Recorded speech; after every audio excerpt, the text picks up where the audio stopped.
Pour gérer votre référencement naturel et suivre les conseils que je vous ai donnés dans la vidéo sur le référencement naturel, je vous conseille d'installer une extension dans WordPress qui sera bien pratique. Elle s'appelle Yoast SEO. Donc pour cela, nous restons dans le back-office de WordPress et nous allons descendre juste à Extension et faire Ajouter. Et taper ici à droite le nom de l'extension Yoast SEO. Entrez et vous voyez qu'elle apparaît tout de suite ici en haut à gauche et je clique sur Installer.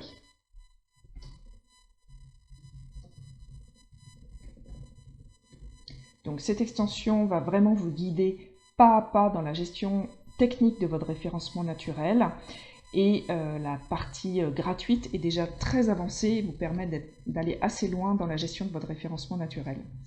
Une fois qu'elle est installée, je fais Activer et vous allez voir qu'elle apparaît dans la liste des extensions. Donc elle est activée, maintenant je vous conseille de faire quelques réglages de base pour une utilisation optimum. Donc ce que vous aurez à faire, c'est de regarder quelques messages éventuels. Ici, là, j'ai décoché l'indexation de mon site sur les moteurs de recherche. Donc ça, de toute façon, vous ne l'aurez pas parce que vous n'aurez pas fait ça.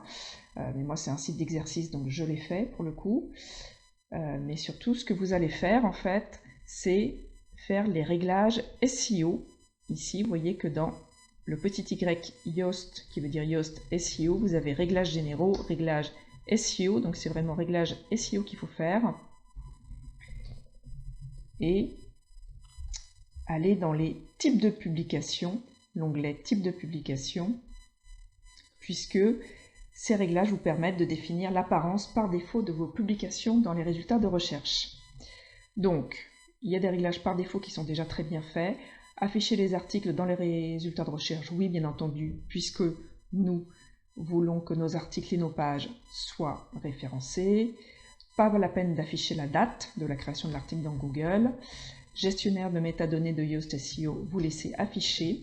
Et ce que vous voulez apparaître comme titre dans la page de résultats de Google, il faut en fait votre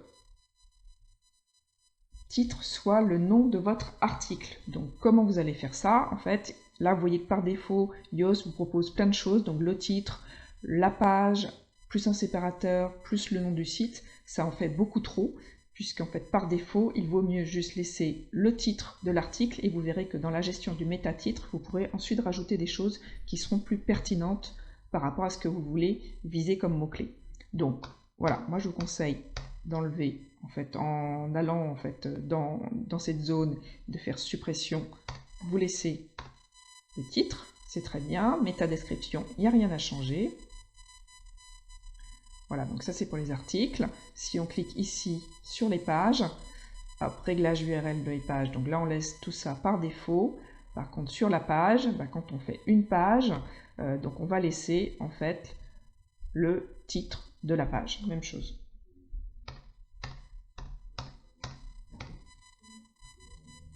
Voilà. Ne pas oublier d'enregistrer. Ici, enregistrer les modifications. Voilà, c'est principalement ce qu'il y a à faire. Le reste, pas besoin de trop s'appesantir. Et je vais vous montrer comment fonctionne l'extension. Donc, quand on crée une page, donc vous vous souvenez que les pages, on les retrouve ici dans le menu Pages, toutes les pages.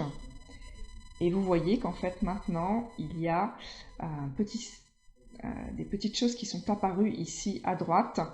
Vous pouvez voir quel est votre score SEO. Donc ici, tout est en grisé parce que je n'ai pas encore travaillé le référencement naturel de mes pages. Donc, je pourrais très bien me dire, je vais travailler le référencement naturel d'une page test, par exemple. Donc ici, je vais aller la modifier.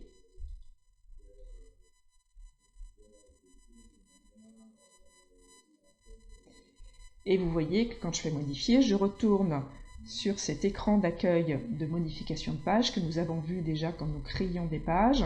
Et là, vous voyez qu'il y a un module Yoast SEO qui est apparu. Donc c'est cet onglet SEO qui va être important. Et pour le coup, il y a des choses vraiment à intégrer. Vous devez renseigner la requête cible, c'est-à-dire le mot-clé que vous voulez viser.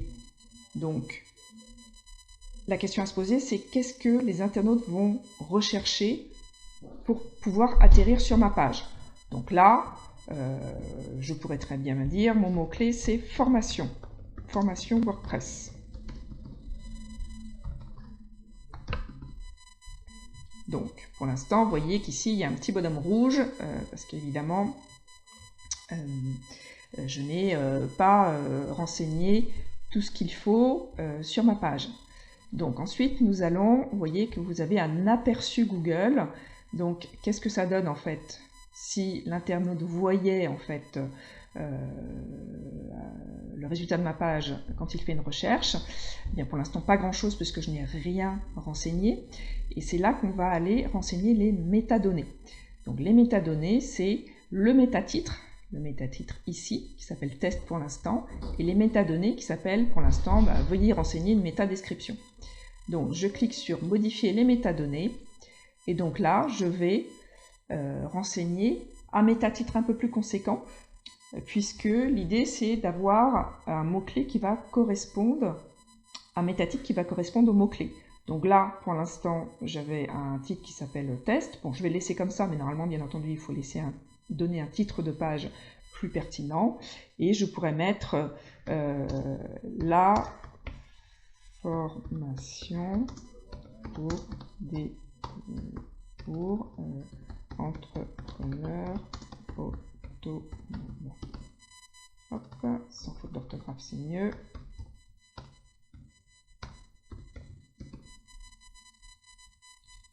On va mettre la formation WordPress pour entrepreneurs autonomes. Et vous voyez que quand j'ai suffisamment de caractères, la barre ici passe au vert. Donc là, c'est bon, c'est correct. Le slug, c'est l'URL de la page. Donc là, vous pouvez la retravailler. Donc attention, parce que si vous avez fait des liens d'une page à l'autre, il faudra vérifier que votre lien est toujours bon. Et en tout cas, le slug, vous pouvez très bien le travailler ici. Je pourrais très bien dire test, tiret du 6. Il faut toujours mettre un tiret du 6 entre les mots pour les slugs. Test, formation, WordPress. C'est bien d'avoir le mot-clé cible dans le slug, donc à la fois dans le titre et dans le slug, donc c'est-à-dire l'URL de la page en question. Et là, vous allez mettre une métadescription. Donc la métadescription, ça ne va pas vous servir à proprement parler au référencement naturel, mais ça sert à faire en sorte que l'internaute clique sur le snippet qu'il voit apparaître sur la page de résultats de Google. Donc là, vous pourrez mettre un texte explicatif et accrocheur. Donc, la formation. Bon, là, je répète un peu pour aller vite.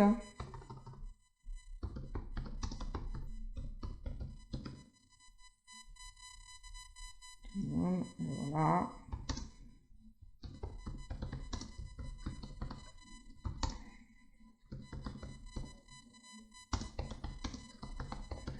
Voilà, il faut que ce soit suffisamment long. Vous voyez, pour l'instant, c'est pas encore suffisamment long, donc du coup, ça vous guide vraiment. Vous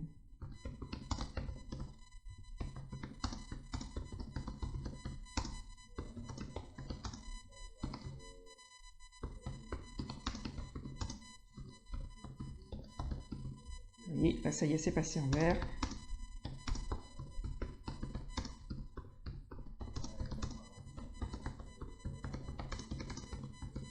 Et voilà, là c'est trop long, il est repassé en orange. Hop, donc je recule, j'enlève ce que j'ai mis de trop. Et voilà. Donc là c'est bon. Et donc, du coup, une fois que ça me va, il faut vraiment réfléchir en fait à ces cibles de mots-clés au préalable, puisqu'il faut faire en sorte que une page ait un mot-clé et un seul visé, et ne pas viser le même mot-clé sur chacune de ces pages. Et ensuite, vous faites publier. Voilà. Et vous voyez que vous avez, si je reviens ici un peu plus haut, il y a en fait l'aperçu de Google s'est mis à jour. Vous avez le résultat mobile et le résultat bureau. Le résultat bureau, c'est en fait le résultat que vous avez sur PC.